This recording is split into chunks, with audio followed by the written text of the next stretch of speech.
আজকে আমরা দুটো জায়গায় অভিযান করেছি। একটা হোটেলের অবৈধ সংযোগ বিচ্ছিন্ন করেছি এবং এখানে এসে একটি ঢালাই কারখানা, এটা আপনারা দেখতে পাচ্ছেন, এখানে অবৈধ সংযোগ ছিল, সেটা আমরা বিচ্ছিন্ন করেছি এবং কারখানাটির যে স্থাপনা ছিল, বার্নার ছিল, সেগুলো আমরা অপসারণ করেছি। তো এ ধরনের অভিযান চলতেছে। আপনারা জানেন যে এই অঞ্চলে অনেকগুলো চুন কারখানা ছিল, সেগুলোও আমরা পর্যায়ক্রমে এ ধরনের মোবাইল কোর্ট অভিযানের মাধ্যমে উচ্ছেদ করা হয়েছে এবং অবৈধ গ্যাস ব্যবহার করে যে কোনো ধরনের কারখানা গড়ে ওঠে সেটার বিরুদ্ধে এই ধরনের অভিযান চলবে। আমাদের তিতাসের অধিভুক্ত এলাকা আমরা প্রতি জানুয়ারি মাস থেকে বিশেষ অভিযান পরিচালনা করতেছি, মোবাইল কোর্ট পরিচালনা করতেছি। এটার ধারাবাহিকতায় আজকেও আমরা মোবাইল কোর্ট পরিচালনা করতেছি। তা আমরা আজকে প্রথমে আমরা বালুয়াকান্দিতে একটা নতুন চুন ঘাটতি হয়, সেটা আমরা পরিদর্শনে যাই এবং এখানে অবৈধ গ্যাস সংযোগ আছে কিনা এটা আমরা চেক করি, সেখানে আমরা পাইনি। তার পাশে আপনার দুইটা হোটেলের অবৈধ গ্যাস সংযোগ ছিল, সেগুলো বিচ্ছিন্ন করে দিয়েছি।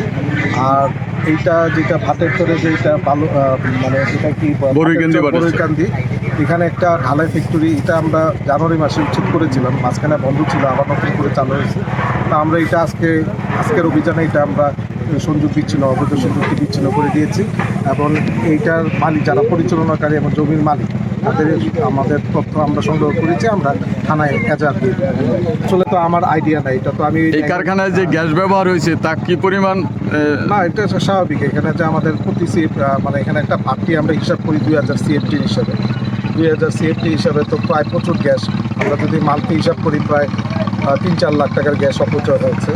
তো এটার যাতে প্রতিরোধ করার জন্যই তো আজকে আমাদের বিশেষ অভিযান পরিচালনা করা হলো। আমরা তাদের বিরুদ্ধে এজাহার করব, যাতে আমাদের আইন শৃঙ্খলা বাহিনী আছে তারা যাতে এটার বিরুদ্ধে কঠোর ব্যবস্থা নেয়, সেই হিসেবে থানায় আমরা এজাহার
ভাঙে